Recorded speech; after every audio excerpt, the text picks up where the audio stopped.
হ্যাঁ বন্ধুরা, আমি এখনকার যে ভিডিওটিতে যেটা আলোচনা করব সেটি হচ্ছে কি যে একজন অ্যামেচার রেডিও অপারেটর মানে হ্যামের যে কিছু লিগ্যাল অব্লিগেশনস আইনি বাধ্যবাধকতা সেটা নিয়ে।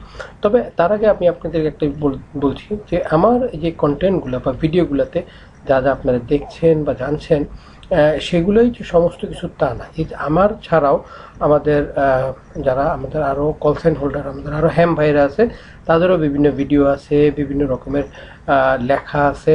সেগুলো পড়েও কিন্তু আপনাদেরকে অনেক কিছু জানতে হবে।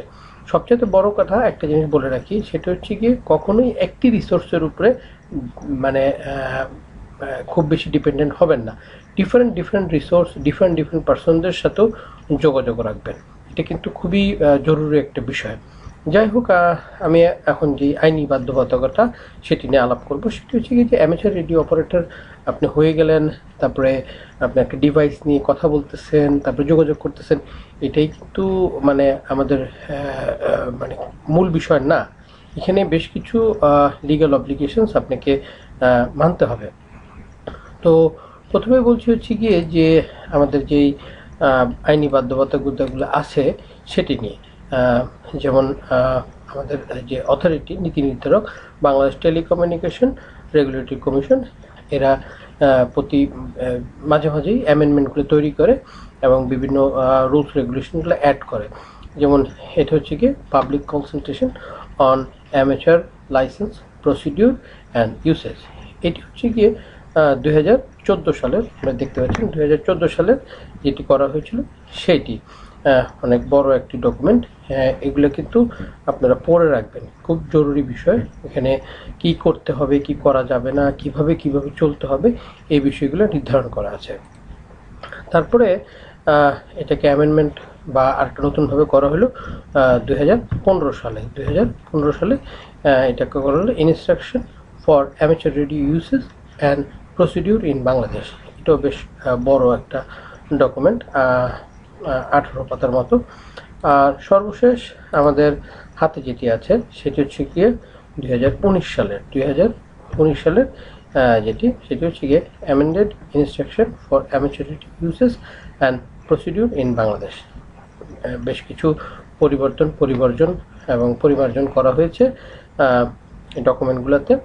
আপনাদেরকে কিন্তু এগুলা ভালোভাবে দেখতে হবে, প্রতিটা শাখা পোশাখা, প্রতিটা পয়েন্ট, এই জিনিসগুলোকে কিন্তু ভালো মতো খেয়াল করতে হবে এবং মনে রাখতে হবে।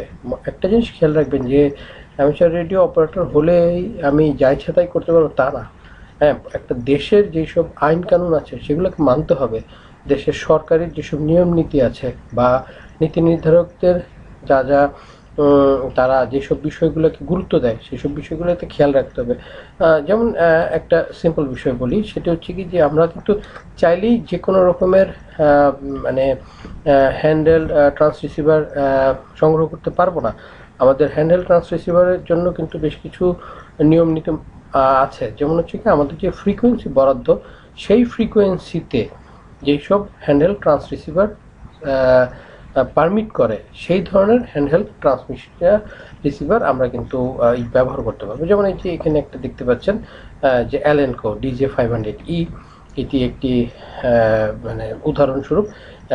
এই সেটটা আর কি আমাদের যেই ফ্রিকোয়েন্সি বা আমাদের যেই যা যা পারমিট করে গভর্নমেন্টের আইন অনুযায়ী বা অ্যামেচার রেডিও অপারেটরদের আইন অনুযায়ী সেটি।